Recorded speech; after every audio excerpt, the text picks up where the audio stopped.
আসসালামু আলাইকুম ইব্রিয়ান, স্বাগতম জানাচ্ছি আমার ঘর চ্যানেলে। আর সবাইকে জানাচ্ছি ঈদ মোবারক। আশা করি সবাই ভালো আছেন। আগামীকাল আমাদের ঈদ। তো আজকে আপনাদের সাথে একটি নতুন রেসিপি শেয়ার করব, যেটা একটা আফগান রেসিপি, শির পেরা। আসলে আমি এটার নাম দিয়েছি গুঁড়ো দুধের বরফি। এই মানে খুব সহজ এই ডেজার্টটি, কিন্তু খেতে খুবই সুস্বাদু। এই ডেজার্টটি তৈরি করতে আমার যা যা লাগছে, আমি এখানে গুঁড়ো দুধ নিয়েছি 2.5 কাপ, এরপর 2 কাপ নিয়েছি চিনি, এখানে 1 কাপ পরিমাণ নিয়েছি কাঠবাদাম এবং পেস্তা বাদাম, এখানে নিয়েছি 1 কাপ পরিমাণ পানি। তো এই ডেজার্টটি তৈরি করতে প্রথমে আমার একটি চিনির সিরাপ তৈরি করতে হবে, সুগার সিরাপ। তো আমি প্রথমে সুগার সিরাপটি তৈরি করব। এর জন্য আমি এখানে মেজারমেন্ট কাপের 2 কাপ, এই কাপের মধ্যে কিন্তু 2 কাপ চিনি রয়েছে। আমি প্রথমে 2 কাপ চিনি দিয়ে দিলাম। এখানে দিয়ে দিচ্ছি 1 কাপ পরিমাণ পানি।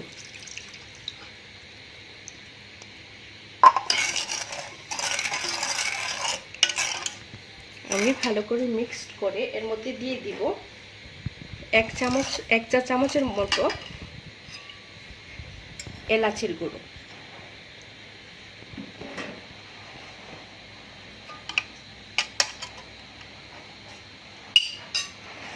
আর দিয়ে দিচ্ছি 1 চা চামচ পরিমাণ গোলাপ জল। এখন প্রথমে আমি এই সিরাপটি তৈরি করব।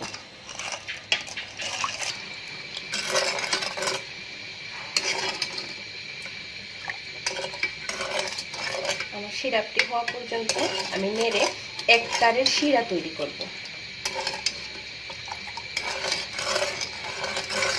আমার সুগার সিরাপটি তৈরি। এটা কিন্তু 1 তারের সুগার সিরাপ হয়ে গেছে, আলহামদুলিল্লাহ। এখন আমি বাকি কাজগুলো করব।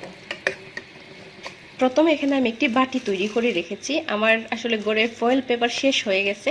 আপনারা অবশ্যই চেষ্টা করবেন ফয়েল পেপার দেওয়ার জন্য। তাই আমি আসলে পলিথিন ব্যবহার করেছি। দেখুন, পলিথিনটা ব্যবহার করার কারণ হচ্ছে খুব সহজে এটা উঠে আসবে। তো এখানে আমি একটু ঘি ব্রাশ করে রেখে দিচ্ছি, মানে হাত দিয়ে আমি হালকা লাগিয়ে দিচ্ছি। এখানে আমি অয়েল ব্রাশ করে দিয়েছি। এখন আমি একটি বাটির মধ্যে এখানে 2.5 কাপ পরিমাণ দুধ নিচ্ছি, পাউডার দুধ।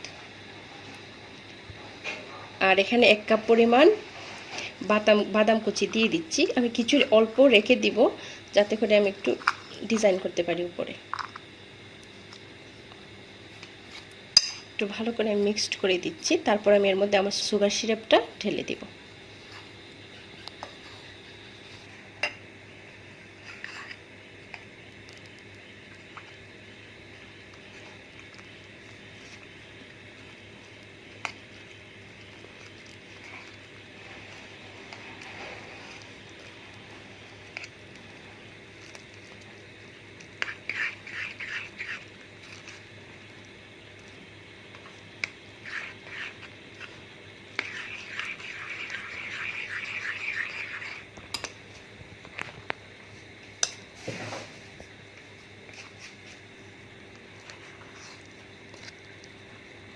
খুব ভালোভাবে মিক্সড করে নিতে হবে।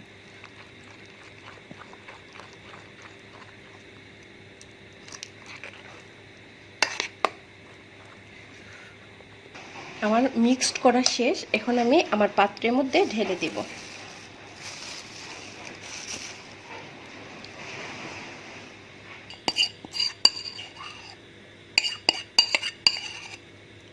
আমার সবটুকু মিক্সচার আমি ভালোভাবে দিয়ে দিলাম।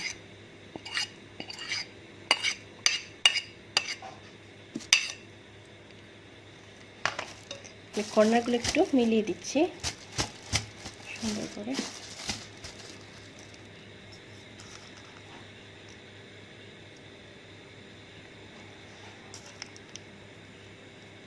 এখন আমি এটিকে রেস্টের জন্য রেখে দিব রুম টেম্পারেচারে আসা পর্যন্ত।